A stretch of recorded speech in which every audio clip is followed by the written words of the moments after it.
Hey all, how's it doing? And welcome to another weekly episode where we look at some book covers, talk about why they work so well, and offer a few ideas on how to make them better. And then you can vote for your favorite in the link down below. Speaking of down below, there are all kinds of things there, a like button, the subscribe button, the bell notification, all the things down there. And if you click on each of them, that would be awesome. One that's particularly near and dear to my heart is the fact that I'm your humble host, M.L.S. Weech. And in the description block below is the link to my Amazon author page. I'm an independent self-published author, and any support you might be willing to give would be very much appreciated. And if you visit that website, take a look at some of the books I have available and see if any of them interest you, I would be grateful.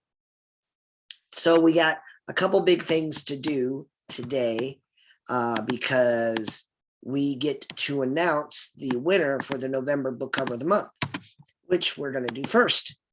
The 2021 M.L.S. Weech November book cover of the month is Genesis Draconis by Kevin McLaughlin and Michael Anderle. This was a beautiful cover with great energy, great color, and great texture.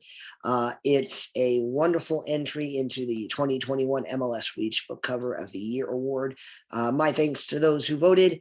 And now we're only 4 covers away from being able to make the 2021 M.L.S. Weech Book Cover of the Year contest. This is actually going to be the 3rd book cover of the year we've given out. I took a hiatus, and this current effort I'm making is to see if we can build a functional, successful book cover competition. But that only happens if you can convince your friends to vote, and you vote and share and do all those nice, lovely online things that people need to do. The next thing I have to do is announce the week 2 book cover of the month for December, which means we're halfway through December. And the winner from week 2 is Infinite by Duncan Ralston. I thought that the color and composition, the use of reflection, the clever contrast between the if you want the day side and the night side, all of those things work together well. And so congratulations to Duncan Ralston and the designer of this cover. And if you want to support him, you can vote for him in the December book cover of the month, which will come out in 2 more weeks when we are finished naming the other finalists for that contest. That means we have to start talking about the book covers for this actual week. I'm super excited to get to it. I'm actually a pretty big fan of these covers. I think it's going to be a very, very tough week. I think a lot of these could win the overall category.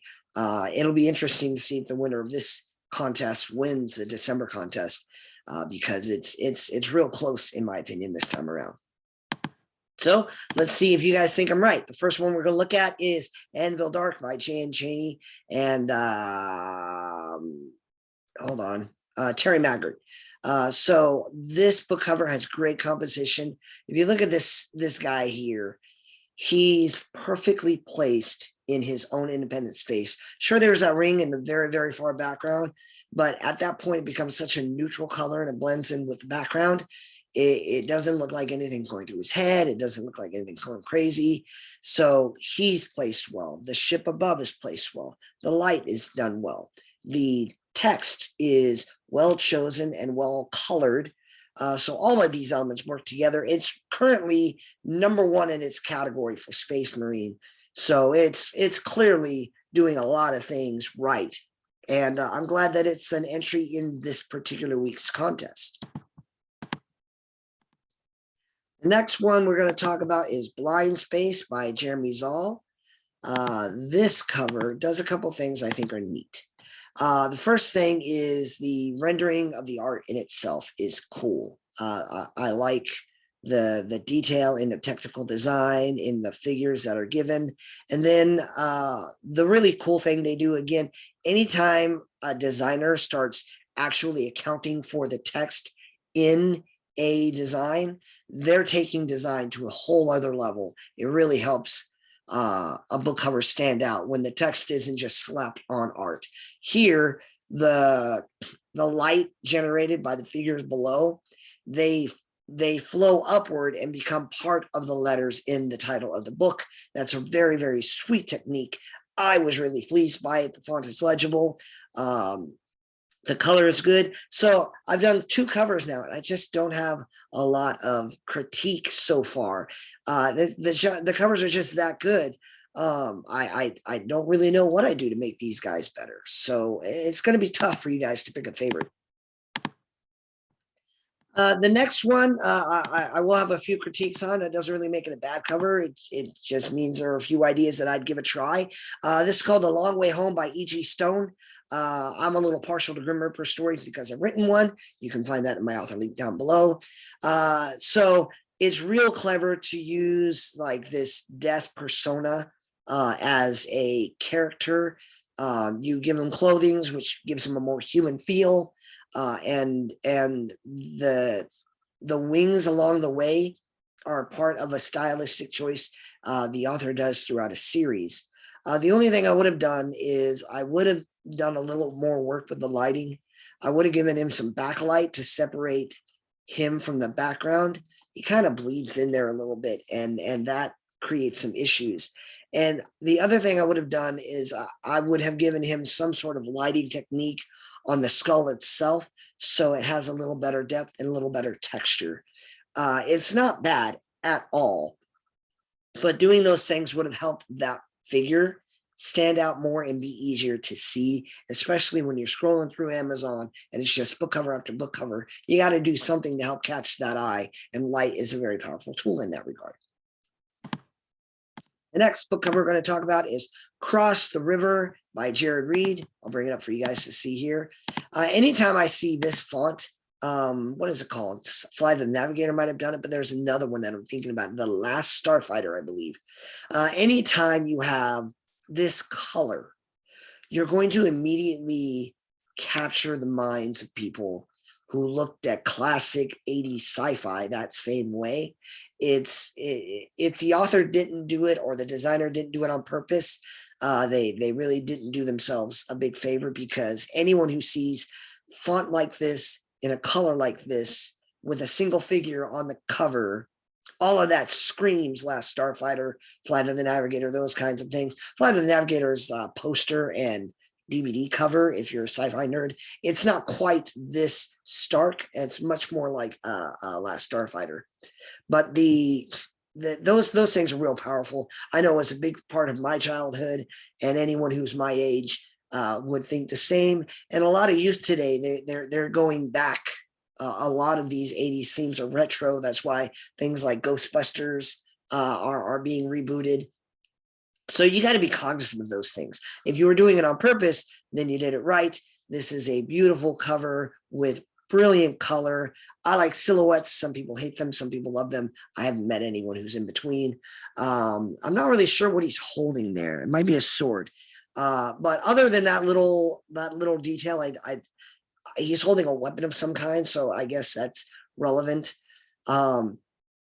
But all those other parts really sing. The only other complaint is I'm certain there is something written right here.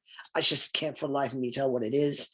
I would not have chosen to put light colored text in a specularly highlighted sea, ocean, or lake background.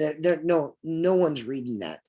Maybe put that same stuff like between and bring the main title text down a little bit, or just delete it completely, because it's not really doing you any favors.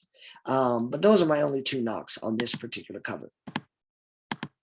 The next cover we're going to talk about is Mercury with Style by, I'm going to try this my best, Steve Razaza. Look, I'm trying my best. If anyone knows how to pronounce this name, you can give me like a phonetic lesson down below. I'm always trying my best to respect their name, but sometimes I can only go so far. So this is a very dynamic cover, mostly because the figure is upside down, and that's always going to draw someone's attention when they see someone not like on the same axis as they are. They're going to stop. Then you got this weird spider slug looking creature. The interesting thing is, I don't like, if you've got some ice cream or some rice balls there, there are a lot of little whimsical things here, including the title, that I think appeal to those pulp sci-fi guys who like a little levity in their stories. Or in some cases, some might call it a lot of levity. So I like that. And then you got some good layering where the hand is over the text and the foot is over the text. So it does a lot to create depth in an image. The light isn't the greatest, but when you're doing a cover like this, you're really not. You're really marketing a tone more than a storyline.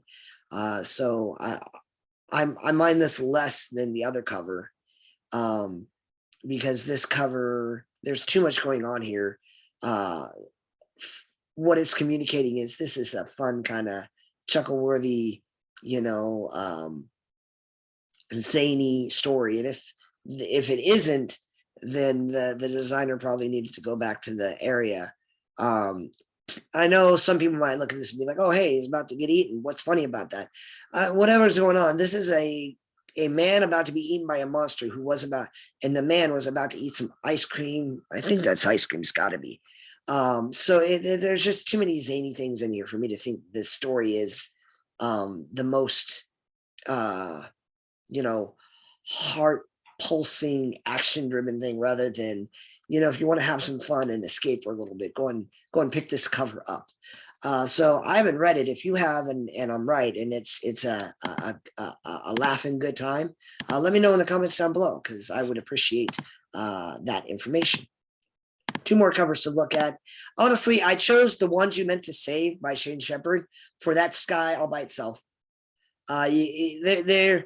You look at the sky, you look at all those ships, the artistic style, like the paint style, is just beautiful. It's just to the right of the Van Gogh feel of art style, and he's one of my favorite artists. So I don't really think the font text and the placement is great.